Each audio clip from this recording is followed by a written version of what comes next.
جیسے میں نے اس کو چھوا اور مجھے معلوم ہوا کہ ایک سخت خطا ہے یہاں پر ہے، یہ پرسپشن ہے، میری کنسپشن کچھ اور ہے، تصور ذہن کے اندر نقشہ بن گیا۔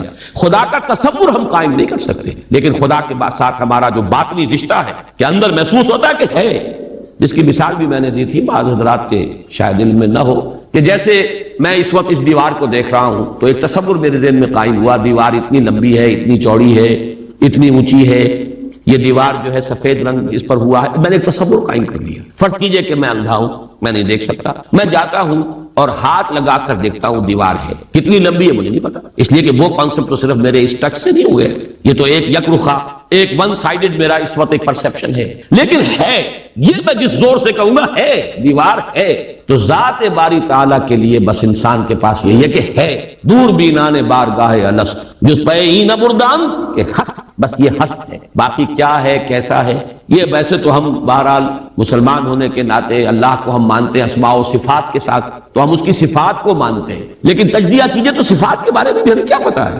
اللہ دیکھتا ہے، کیسے دیکھتا ہے یہ تو نہیں پتا، کتنا دیکھتا ہے یہ بھی ہمیں نہیں پتا، یعنی اس کی بھی اصل حقیقت جو ہے دیکھنے کی وہ تو ہمیں نہیں معلوم۔ اللہ کی کوئی ایسی آنکھیں تو نہیں جس سے وہ دیکھتا ہو، ہمارا دیکھنا تو روشنی کا محتاج ہے، روشنی ہو تو ہم دیکھ سکیں گے، کیا اللہ کا دیکھنا بھی کسی شے کا محتاج ہے؟ قطعاً نہیں۔ تو ہم تصور کیجئے اللہ کا دیکھنا کیا ہے، کچھ نہیں معلوم، ہمیں یہ معلوم ہے وہ دیکھتا، ہمیں یہ معلوم ہے علی کل شیء قدیر، قدرت کتنی ہے اس کی، قدرت کی شان کیا ہے، کیا معلوم ہے؟ تو معلوم یہ ہوا کہ صفات کے بارے میں بھی تجزیہ کریں تو ہمارے ہاتھ پلے ہے کیا؟ وہ سوائے اس کے کہ ہم ایک صفت اس کی ایک مبہم کیفیت کو جانتے ہیں، وہ سمیع ہے، وہ بصیر ہے، وہ خبیر ہے، وہ قدیر ہے، وہ الحی ہے، وہ القیوم ہے، لیکن اس کی زندگی، ہمارا تو زندگی کا تصور اعلیٰ ترین زندگی تو ہمارے پاس ہے مخلوقات میں سے، اس زندگی کے ساتھ 100 طرح کی لیمیٹیشنز ہیں، 100 طرح کی مجبوریاں ہیں، لیکن یہ کہ کیا اللہ تعالیٰ کی زندگی بھی اس زندگی پر قیاس کی جا سکتی؟ معاذ اللہ۔ تو معلوم یہ ہوا کہ اللہ تعالیٰ کی ذات کے بارے میں تحیر کے سوا کچھ تیسرا ہے تصور جو سب سے بلند ہے، وہ محبوب حقیقی، مطلوب اصلی، لا مطلوب الا اللہ، لا مقصود الا اللہ۔ ایک چوتھا تصور ہے وہ میں بعد میں عرض کروں گا۔ بہرحال قل هو اللہ احد، اب یہاں لفظ احد پر آئی، اس لفظ کو بھی نوٹ کیجئے۔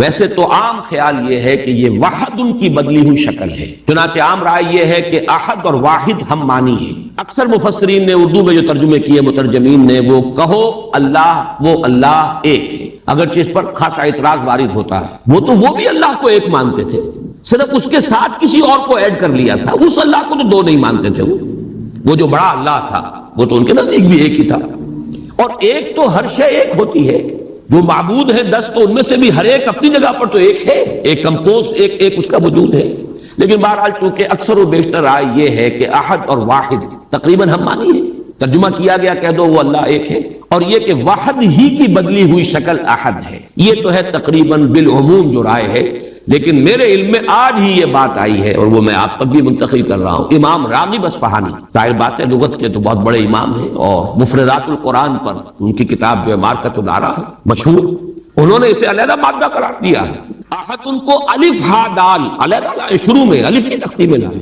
واحد ان کے ساتھ شامل نہیں کیا، معلوم ہوا کہ یہ ایک اپنی جگہ پر ایک مستقل مادہ ہے ان کے نزدیک، یہ واحد سے اس کا تعلق نہیں بلکہ احد اپنی جگہ پر ایک مستقل علیحدہ مادہ ہے، اور اسی اعتبار سے انہوں نے اسے واحد سے علیحدہ کر کے الف کی تختی کے اندر لیا۔ اب اس کا جہاں تک استعمالات ہیں اس میں بھی اتفاق ہے، 3 اس کے استعمالات، سب سے زیادہ استعمال اس لفظ کا ہوتا ہے نفی مطلق کے لیے، کمرے میں کوئی نہیں ہے، ایک بھی نہیں ہے، جب یہ کہنا ہو تو احد کا لفظ آئے، معافی کوئی نہیں ہے، ایک بھی نہیں، اکیلا۔ اسی معنی میں قرآن مجید میں یہ لفظ بہت مرتبہ آیا ہے، خاص طور پر آپ سورہ کہف کو اگر دیکھیں گے، لا یشرک فی حکمہ احد، اللہ اپنے حکم اور اپنے اختیار میں کسی کو نہیں شریک، کسی ایک کو بھی نہیں کرتا، یعنی یہ نفی میں مبالغے کے لیے یہ لفظ استعمال ہوتا، اور سورت ختم بھی ہوئی ہے فمن کان یرجو لقاء ربہ فلیعمل عملا صالحا ولا یشرک بعبادۃ ربہ احدا۔ احد کا اکثر و بیشتر استعمال عربی زبان میں نفی مطلق، کوئی نہیں، کوئی بھی نہیں، ایک بھی نہیں، جب اس کو کہنا ہو تو لفظ احد کا سہارا لیا جاتا ہے، یا پھر یہ لفظ آتا ہے مضاف یا مضاف الیہ ہو کر، جیسے عشرات کے ساتھ آئے گا احد عشر کوكبا یا احد وعشرون جمع کر کے، یہ گنتی کے ساتھ یہ مضاف ہو رہا ہے، اور یا یہ کہ جیسے کہ مضاف الیہ ہوتا ہے فاما احدکما فیسقی ربہ خمرا، حضرت یوسف علیہ السلام نے فرمایا تھا ان دو نوجوان جو داخل ہوئے تھے جیل میں ان کے ساتھ، انہوں نے اپنے اپنے خواب بیان کیے، تم دو میں سے ایک، احدکم، جیسے کہ حدیث میں آتا ہے لا یؤمن احدکم حتی یحب لنفسہ حتی یحب لاخیہ ما یحب لنفسہ، یا لا یؤمن احدکم حتی یکون ہواہ طبعا لما جئت بہ، یا یہ کہ لا یؤمن احدکم حتی اکون احب الیہ من والدہ وولدہ والناس اجمعین۔ اب یہ تین احادیث آ گئی زبان پر، تو احدکم یہ گویا کہ مضاف ہو کر آ رہا ہے، اس طریقے سے یہ لفظ مضاف ہو کر یا مضاف الیہ ہو کر استعمال ہوتا ہے۔ صرف قرآن مجید میں یہ لفظ ذات باری تعالیٰ کے لیے علیحدہ سے مستقل ایک صفت کے طور پر آیا ہے، قل هو اللہ احد۔ یہ ایک خاص بات ہے، اس کو نوٹ کر لیجیے کہ اس لفظ کا یہ استعمال اس اعتبار سے، صفت کے اعتبار سے کسی اور کے لیے غیر اللہ کے لیے ہے ہی نہیں۔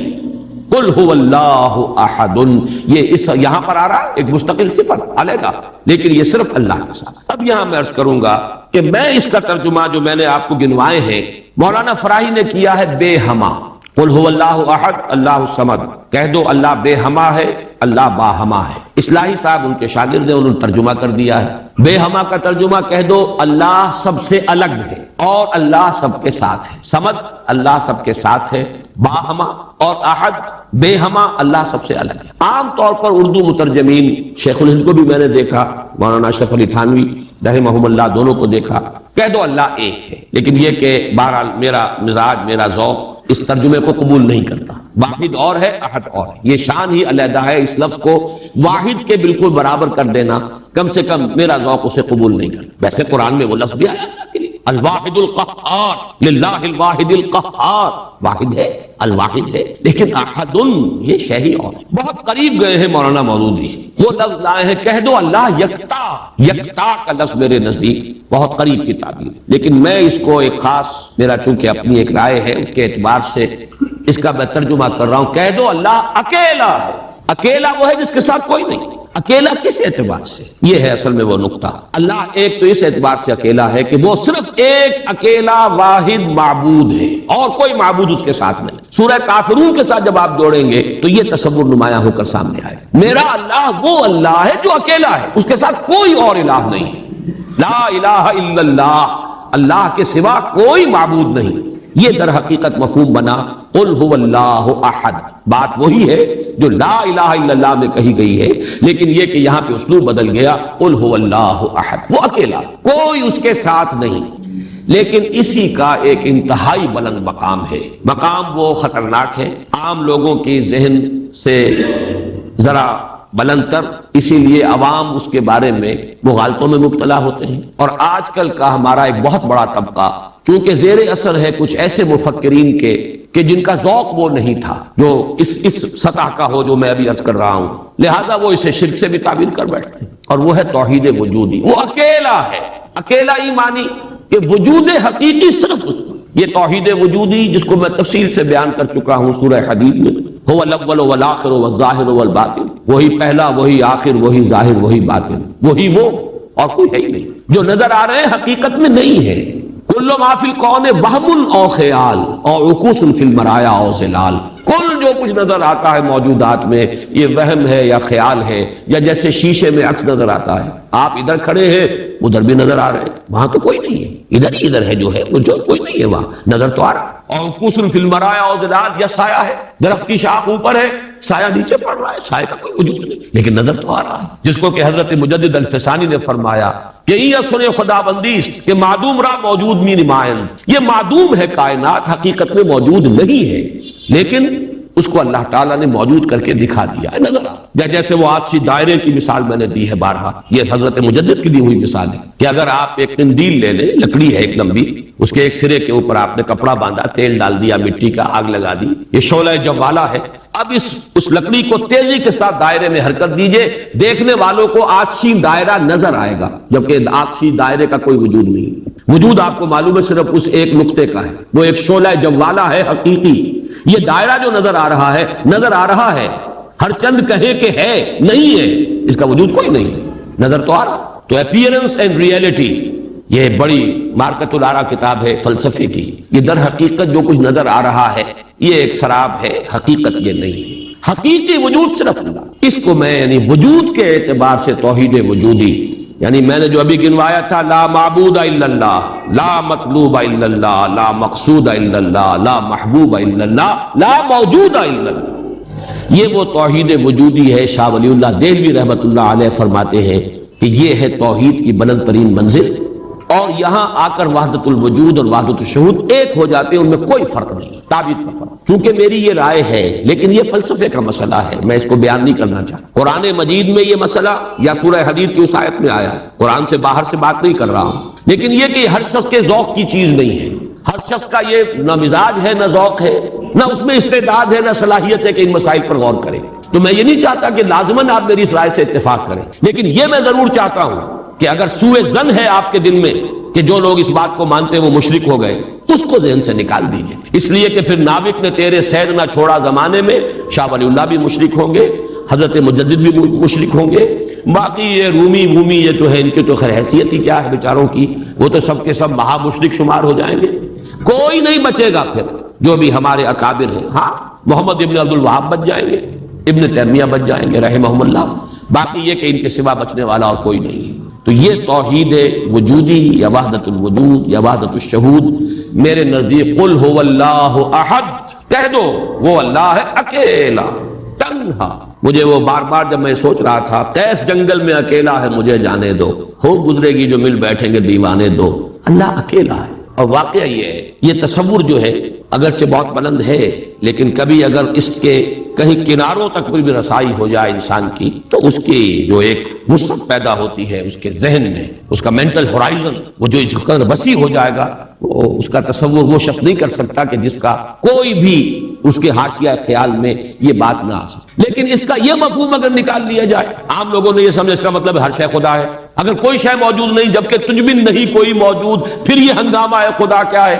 کچھ نہیں ہے، نہیں ہے۔ یہ اصل میں جو وحدت الوجود ہے وہ یہ نہیں ہے کہ یہ سب چیزیں خدا ہیں، بلکہ یہ کہ خدا ہی ہے، باقی کچھ موجود نہیں، جو کچھ نظر آ رہا ہے وہ توہم ہے، خیال ہے، یہ صرف اپیئرنس ہے، اور اپیئرنس آپ کو معلوم ہے ہر وقت بدلنے والی شے، پینٹا ہائی، ایوری تھنگ از چینجنگ، یہ سب ٹرانزینٹ چیزیں ہیں کہ جو گزر رہی ہیں، جیسے لہریں ہیں، لہر نظر آتی ہے لہر ہے، لیکن یہ کہ یہ بالکل عارضی سا ایک وجود ہے، اعتباری سا وجود ہے، لہر کا حقیقت میں کوئی وجود نہیں۔ اسی طریقے سے یہ کائنات، تو یہ نہیں ہے کہ جو کچھ ہے وہ خدا ہے، معاذ اللہ، یہ ہماوست ہے، اور یہ در حقیقت کفر بھی بن جاتا ہے، شرک بھی بن جاتا ہے۔ لیکن توحید وجودی یا وحدت الوجود یہ بالکل مختلف شے ہے، اور میرے نزدیک اس آیہ مبارکہ کا اصل مدلول یہ ہے، قل هو اللہ احد، بلند ترین توحید توحید وجودی، لا معبود الا اللہ سے لے کر لا موجود الا اللہ، اس لیے کہ احد کا لفظ واحد نہیں ہے، اکیل یکتا، لیکن اس سے بھی آگے بڑھ کر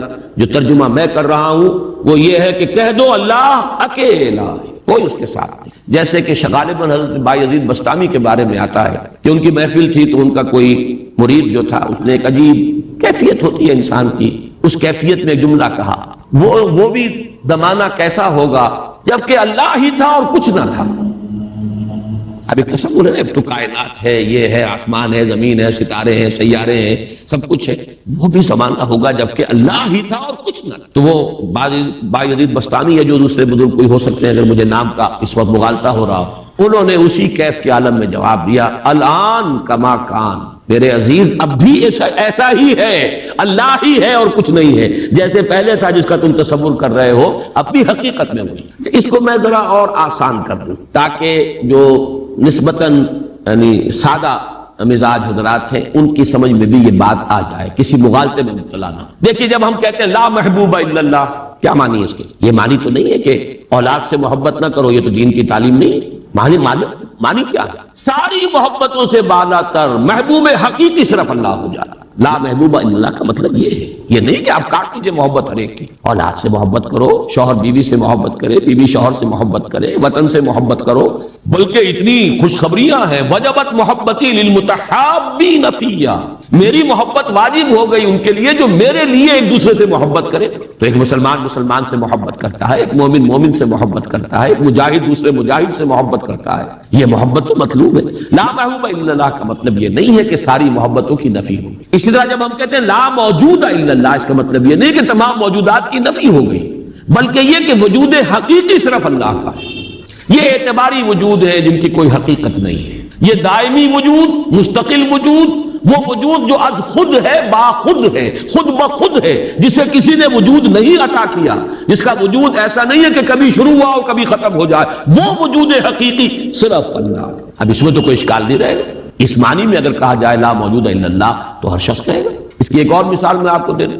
دعا استخارہ میں حضور فرماتے ہیں فَإِنَّكَ تَعْلَمُ وَلَا أَعْلَمُ وَتَقْدِرُ وَلَا أَقْدِرُ، اے اللہ میں تجھی سے استخارہ کر رہا ہوں، انی استخیرک بعلمک واستقدرک بقدرتک واسألک من فضلک العظیم فإنک تقدر ولا اقدر وتعلم ولا اعلم. تو جانتا ہے میں نہیں جانتا، تو قدرت رکھتا ہے مجھے کوئی قدرت حاصل نہیں. تو کیا کوئی قدرت حاصل نہیں تھی حضور؟ کیا کچھ علم حاصل نہیں تھا حضور؟ یہ بمقابلہ علم خداوندی، بمقابلہ قدرت خداوندی کل موجودات کی قدرت اور ان کی نفی مطلق ہو جائے، کوئی علم نہیں. یہی بات یہاں کہہ دیجیے، کوئی وجود نہیں ہے، وجود حقیقی صرف اللہ. بہرحال یہ تمام تصورات ان کی تعبیرات ہیں. تعبیرات میں ذرا سخت سے سخت تر مقامات بھی آ جاتے ہیں، مشکل سے مشکل تر مقامات بھی آ جاتے ہیں. میں اس کی تفصیل میں اس وقت نہیں جا رہا، لیکن میرے نزدیک اس سورہ مبارکہ کی پہلی آیت اس عظیم ترین سطح پر توحید کو بیان کر رہی ہے. اور یہ جیسا کہ میں نے عرض کیا تھا، جب تک یہ بات سامنے نہ آئے، چار اعتبارات سے کس طریقے سے توحید کے بیان کو اس صورت نے سمو لیا اپنے اندر اور جمع کر لیا ہے، تبھی اس کی وہ عظمت ہے کہ ثلث قرآن کے مساوی یہ صورت، تبھی اس سے صحابہ کی وہ محبت کا راز جو ہے وہ کھلتا ہے کہ کیوں ہے. ایسے ہی نہیں ہے. قل هو اللہ احد، کہہ دو وہ اللہ ہے، میرا معبود جسے میں پوچھتا ہوں وہ اللہ ہے، لیکن وہ اللہ نہیں جسے تم پکار رہے، وہ اللہ جو اکیلا ہے، تنہا. اللہ الصمد، جیسا کہ میں عرض کر چکا ہوں، صمد کا لفظ قرآن مجید میں ایک ہی مرتبہ ہے، اور اس کے مفہوم کو بھی دو معنی سے بیان کیا گیا ہے. ایک تو چونکہ ایک مرفوع روایت بھی امام راضی لے کر آئے ہیں، روئے عن ابن عباس رضی اللہ تعالی عنہما، کہ حضور سے پوچھا گیا اللہ کا صمد ہونا کیا معنی ہے اس کے، تو آپ نے فرمایا هو السید الذی یصمد الیہ فی الحوائج. اصل میں یہ صمد جو ہے عربی زبان میں یہ ہوتا تھا کسی چٹان، مضبوط چٹان کی طرف جس کو پشت پر رکھ لیا جائے تو دشمن سے مقابلے میں انسان کو سہولت ہوتی ہے. اگر آپ جیسے کہ وہ حضرت عمر کا بھی واقعہ بیان ہوتا ہے، بعض حضرات تو اس کو نہیں مانتے لیکن اکثر لوگ مانتے ہیں کہ مسجد نبوی میں خطبہ دے رہے تھے حضرت عمر، اور اس وقت شام کے ایک محاذ پر جنگ بھی ہو رہی تھی. اس وقت حضرت ساریہ جو امیر الجیش تھے وہ کوئی غلطی کر رہے تھے، اسٹریٹجک مسٹیک ہو رہی تھی کہ انہوں نے پوزیشن ایسی لے لی تھی کہ جو غلط تھی جنگی تدبیر کے اعتبار سے. تو حضرت عمر نے وہی اللہ نے کہیں دکھا دیا، اللہ کو قدرت حاصل ہے وہ دکھا دے. آج ٹیلی ویژن سے آپ دیکھ سکتے ہیں تو اللہ تعالیٰ بغیر ٹیلی ویژن کے آج سے 1400 برس قبل دکھا سکتا. انہونی بات نہیں ہے کہ وہ نقشہ سامنے آ گیا. جیسے حضور فرماتے ہیں جب آپ سفر معراج سے واپس آئے، جب سوال کیے لوگوں اچھا آپ مسجد اقصی میں گئے تھے، وہاں کتنی کھڑکیاں ہیں، کتنی کڑیاں ہیں، کیا ہے؟ تو اب حضور ایک دفعہ چونکے کہ اب یہ میں نے کوئی کھڑکیاں تو نہیں گنی وہاں پر، لیکن یہ کہ اگر مجمع میں آپ نہ بتا سکتے تو تالیاں پڑ جاتی. اس وقت اللہ نے فوراً وہ جو ہے لا کر سامنے کھڑا کر دیا وہ نقشہ، اور حضور دیکھ دیکھ کر بیان کرتے رہے یہ ایسا ہے ایسا ہے. تو یہ تو در حقیقت بالکل اللہ کی قدرت سے ہرگز کوئی اس میں بوجھ نہیں. تو حضرت عمر نے وہی فرمایا ہے اور صحابہ نے سنا ہے. یا ساریۃ الجبل، یا ساریۃ الی الجبل، ہے ساریہ کیا غضب کر رہے ہو، غلطی کر رہے ہو، پہاڑ کی طرف جاؤ، پہاڑ کو پشت پر رکھو. پہاڑ پشت پر ہو تو آپ پشت کی طرف سے اب محفوظ ہو گئے، آپ یکسو ہو کر سامنے سے دشمن کا مقابلہ کر سکتے. اور اگر اندیشہ رہے کہ کہیں پیچھے سے کوئی حملہ آور نہ ہو جائے تو وہ توجہات جو ہیں وہ منقسم رہیں گے. بہرحال یہی معاملہ ہے صمد کا، وہ ہستی جس کی طرف رجوع کیا جائے، جس کو پناہ گاہ سمجھا جائے، جس کی طرف اپنی مشکلات کے اندر رجوع کیا جائے، اور اس اعتبار سے پھر وہی مطلوب بن جاتا ہے، وہی مقصود بن جاتا ہے، وہی محبوب بن جاتا ہے. اسی کی عزت کی جاتی ہے، اسی کی تکریم ہوگی، اسی کا اعزاز ہوگا. اس کے سامنے انسان جو ہے وہ اپنے آپ کو جھکائے گا، جس بڑے بڑے سردار. تو یہ سمد جو ہے اس معنی میں، اور ایک سمد وہ شے ہے جس کو کھوکھلی نہ ہو، لا جوف لہو، بہت مضبوط اپنی جگہ پر توانا چٹان.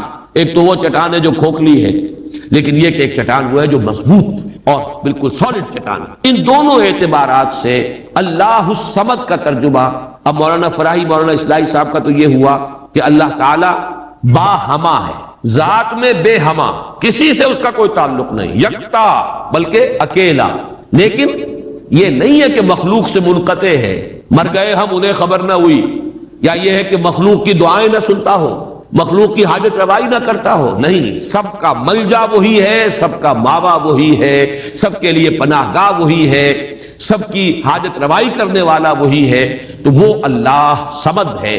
یہ دو احد اور صمد جو ہے اس نے جڑ کر اصل میں اسی طریقے سے ایک تصور کو مکمل کیا ہے، جیسا کہ آیت الکرسی میں اللہ لا الہ الا ہو الحی القیوم، الحی اور القیوم، الحی از خود زندہ، زندہ جاوید، اور قیوم باقی پوری کائنات کو تھامے ہوئے، سنبھالے ہوئے، پوری موجودات کا یہ سارا سلسلہ یہ محتاج ہے اللہ کا۔ اس کی میں نے پہلے بیان کی ہے، بہترین تمثیل وہ ہے جو مولانا مناظر حسن گیلانی رحمۃ اللہ علیہ نے دی ہے، ربط الحادث بالقدیم کی مثال۔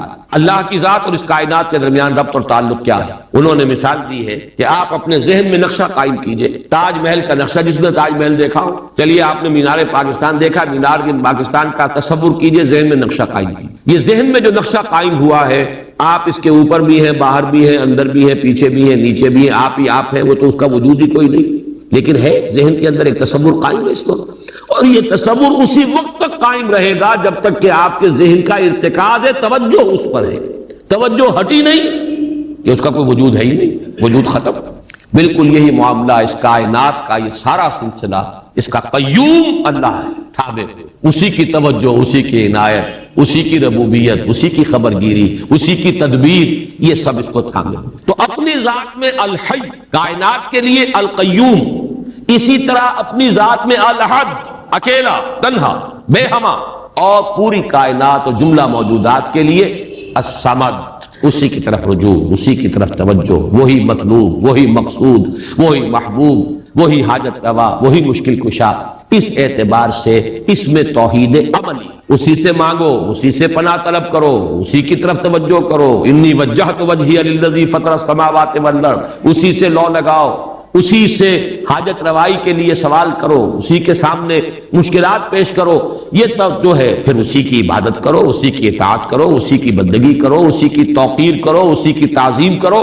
یہ تمام چیزیں کہ جو عمل میں آ جائیں گی وہ توحید وجودی، یہ توحید عملی۔ قل هو اللہ احد اللہ الصمد۔ تیسری آیت میں ہے توحید ذاتی، لم یلد ولم یولد۔ میں شرک کی مختلف اقسام کے ضمن میں جو 6 کیسٹ ہیں، اللہ کا شکر ہے بہت دنیا میں عام ہوئے ہیں، اس میں یہ تقسیم بیان کر چکا ہوں، شرک فی الذات، شرک فی الصفات، اور شرک فی العمل یا شرک فی الحقوق، یہ 3 شرک ہیں۔ شرک فی العبادت، یہ تیسری جو نوعیت ہے، اس کے لیے شرک فی الحقوق بھی کہا جا سکتا ہے، اسی کا حق ہے کہ اس کی عبادت کی جائے، اور اسی کو شرک عملی بھی کہہ سکتے ہیں۔ بہرحال شرک عملی کی جڑ کاٹ دی اللہ الصمد۔ پہلا جو توحید کا درجہ ہے بہت بلند ہے، بہت اونچا ہے، یہ حکما اور فلاسفہ کی بھی چوٹی کے لوگ، جہاں حکمت اور تصوف دونوں چیزیں جا کر جڑ جاتی ہیں، وہ ایک مقام ہے۔ خالص فلسفہ بھی انسان کو کہیں نہیں لے کے جاتا، اور عقل اور فکر کی بلندی نہ ہو تو تصوف بھی محض نفسیاتی ریاضتیں بن کر رہ جاتی ہیں، سائیکولوجیکل ایکسرسائزز کے سوا کچھ نہیں رہتا۔ اصل تصوف جس کا میں قائل ہوں وہ ہے کہ جو فکر اور فلسفے کی بھی انتہا ہو، اور پھر اس کے ساتھ یہ جو اللہ کے ساتھ انسان کا قلبی، ذہن اور قلب دونوں کے اتحاد کے ساتھ اللہ کے ساتھ ایک رابطہ۔ بہرحال تو یہاں جو تیسرا شرک ہے، اور جو ہمارے اس شرک کے بیان میں آتا ہے نمبر 1 پر، بدترین شرک، شرک فی الذات۔ اس کی بدترین صورت، فلسفیانہ صورت تو وہ ہے ہماؤس، اللہ ہی نے اس کائنات کا روپ دھار لیا ہے، برف تھا پگھل کر پانی بن گیا، اللہ تھا اس نے ہی اس کائنات کا روپ دھار لیا۔ اب اللہ کہاں ہے؟ یہی کائنات اللہ ہے۔ اللہ پانی تھا وہی تو بھاپ بن گیا، اب پانی کہاں ہے؟ یہ بھاپ ہی تو پانی ہے۔ ایک یہ شکل ہے، یہ بدترین صورت ہے شرک فی الذات کی، یہ ہے وہ ہماؤس، یہ جس میں کہ ہر شے خدا بن گئی، اس لیے کہ خدا ہی نے در حقیقت یہ صورت اختیار کر لی۔ یا پھر مذہبی میدان میں یہ شرک آیا ہے اللہ کے لیے بیٹا بیٹی۔ بیٹا بیٹی، ایک تو یہ سمجھیے اولاد جو ہے وہ جز ہوتا ہے، اولاد کیا ہے؟ باپ کا ایک نطفہ ہے، اسی سے تو اسی نے ڈیولپ ہو کر ایک شکل اختیار کی ہے، اور پھر وہ کفو ہوتا ہے برابر کا۔ سید باپ ہے تو بیٹا بھی تو سید ہی ہوا، مغل باپ ہے تو بیٹا بھی مغل ہے، اسی طریقے سے گھوڑا ہے تو بیٹا بھی گھوڑا ہی ہے۔ وہ تو جنس جو ہے اس میں کفو جس کو کہتے ہیں ہم، برابری کا معاملہ یہ ہے اولاد کے اندر، اس سے زیادہ برابری کا اور کوئی تصور نہیں ہے۔ اس پہلو سے لم یلد ولم یولد نے جڑ کاٹی ہے ان تصورات کی کہ حضرت مسیح کو خدا کا بیٹا بنا دیا، کسی نے حضرت عزیر کو خدا کا بیٹا بنا دیا، ملائکہ کو اہل عرب جو ہے خدا کی بیٹیاں قرار دے رہے ہیں۔ یہ بیٹا بیٹی کا تصور، جیسے قرآن کہتا ہے کیسے ہو جائے گی اس کی اولاد جب کہ اس کی کوئی جوڑی نہیں، ولم تکن لہ صاحبہ، کوئی تصور نہیں۔ اور عیسائیوں میں تو خیر ایک طبقہ وہاں تک بھی گیا ہے کہ حضرت مسیح کی والدہ حضرت مریم کو بھی الوہیت میں شامل کیا ہے۔ اولین تثلیث تو یہی تھی کہ اللہ اور حضرت مریم اور حضرت عیسیٰ. بعد میں یہ کہ حضرت مریم کو نکال کر اور روح القدس کو شامل کیا گیا. God is father, God is son and the holy ghost یا ہولی اسپرٹ.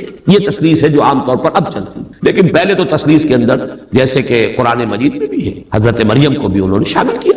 اس اعتبار سے نوٹ کیجئے کہ لم یلد ولم یولد یہ در حقیقت توحید ذات، نہ اس نے کسی کو جنا نہ وہ جنا گیا، نہ کوئی اس کے والدین، نہ کوئی اس کی جورو، نہ کوئی اس کی اولاد. اس اعتبار سے وہ یکتا، تنہا، اکیلا، یونیک. انگریزی کا لفظ یونیک جو ہے وہ میں سمجھتا ہوں کہ شاید سب سے زیادہ قریب ترین تعبیر کرے گا.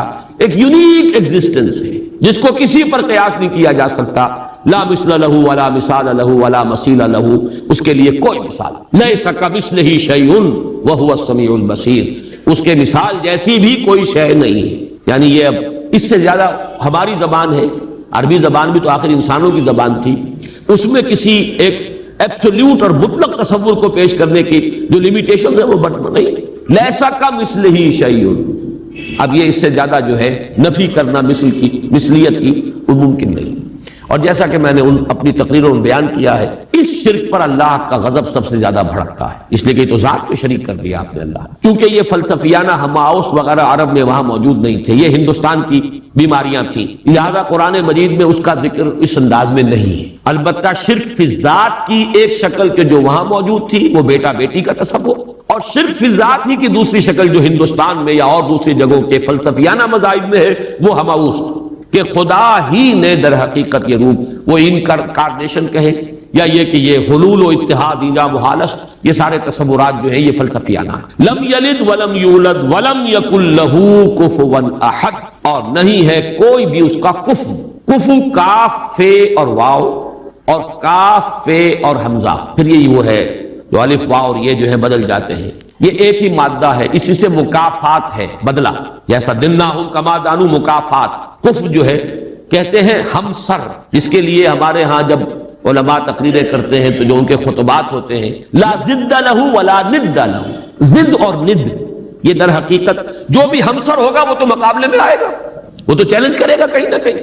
تو ضد بھی کہتے ہیں کسی کا حریف، ند مخالف. اور یہ لفظ حضور صلی اللہ علیہ وسلم نے استعمال فرمایا تھا جبکہ کسی صحابی کی زبان سے الفاظ نکل گئے، ما شاء اللہ و ما شئت، جو اللہ چاہے اور جو آپ چاہیں. حالانکہ اس میں ظاہر بات ہے کہ ان کی نیت میں کہیں بھی وہ بات نہیں ہو سکتی تھی کہ برابر کر رہے ہوں حضور کی مشیت کو اللہ کی مشیت کے ساتھ، لیکن یہ کہ چونکہ لفظ میں اشتباہ تھا، لفظ میں برابری سی ہو گئی ہے، ما شاء اللہ و ما شئت، تو آپ نے فرمایا، فوراً ٹوک دیا، اجعلتنی للہ ندا، کیا تم نے مجھے اللہ کا مد مقابل بنا دیا؟ مشیت تو ایک ہی ہے، اسی کی مشیت چلتی ہے. کتنا ہی چاہے انسان، انک لا تہدی من احببت ولکن اللہ یہدی من یشاء، آپ کتنا ہی چاہیں کسی کو ہدایت دینا، آپ کے اختیار میں نہیں ہے کہ جسے چاہیں ہدایت دینا، یہ تو اللہ کی مشیت ہے، اس کا اختیار ہے. تو کفر جو ہے، اب یہ کفر جو ہے یہ توحید صفات ہے، برابر ہوتا ہے انسان صفت میں.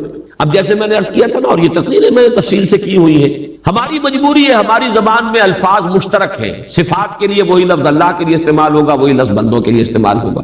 اللہ بھی علیم ہے، انسان بھی علیم ہوتے ہیں، بلکہ علامہ بھی ہوتے ہیں. علامہ بہت بڑی شے ہے. حالانکہ واقعہ یہ ہے کہ علم اللہ کے لیے، علم بندے کے لیے. لفظ ایک ہے، زمین و آسمان کا فرق ہے مضمون میں. وہ علم ذاتی ہے، وہ علم مطلق ہے، بلا نہایت، اس کی کوئی حدود نہیں ہے. وہ علم قدیم ہے، ہمیشہ سے تھا، حادث نہیں ہے. اور ہمارا علم، ہمارے سے مراد ہمارا ہو، انبیاء کا ہو، اولیاء کا ہو، کسی کا ہو، بڑے سے بڑے سائنسدان کا ہو، بڑے سے بڑے ولی کا ہو، فرشتوں کا ہو، انبیاء کا ہو، کسی کا ہو، وہ علم یقیناً حادث ہے، قدیم نہیں. وہ یقیناً عطائی ہے، ذاتی نہیں. وہ محدود ہے، لامحدود نہیں. یہ تین جب شرطیں عائد کی جائیں گی اور یہ تینوں مستحضر ہوں، تب اس صرف صفات سے انسان بچتا ہے اور کفر بنا دینے سے انسان بچ سکتا ہے، ورنہ الفاظ میں اشتراک ہو جائے. اور یہی اشتراک ہے موجود میں، ہم بھی موجود، اللہ بھی موجود. ہم کہاں کے موجود؟ اس کا وجود ذاتی، اس کا وجود حقیقی، اس کا وجود مطلق، اس کا وجود قدیم، اس کا وجود قائم و دائم، ہمیشہ ہمیشہ رہنے والا. وہ کوئی عطائی وجود نہیں ہے کہ کسی اور نے وجود دیا ہو. ہمارا وجود مستعار، دیا ہوا، عطا کردہ. لائی حیات آئے، قضا لے چلی چلے، اپنی خوشی سے آئے نہ اپنی خوشی چلے. ہمارا وجود محدود، ہمارا وجود عطائی، ہمارا وجود حادث. نہیں تھے، ہو گئے، پھر وقت آئے گا نہیں رہیں گے. تو وجود کا لفظ مشترک ہے، اللہ بھی موجود اور ہم بھی موجود. وہ وجود مطلق اور یہ جو ہے ممکن الوجود، یہ ممکنات ہے، یہ اعتباری وجود ہے، اس کے سوا کچھ نہیں۔ تو کسی بھی اعتبار سے اللہ کے ہم سر، ہم پلہ، ضد اور ند کسی کو بنا دینا، اس کی نفی ہے۔ وَلَمْ يَكُنْ لَهُ كُفُوًا أَحَدٌ۔ اب یہاں احد دیکھیے اس معنی میں آیا ہے، نفی مطلق۔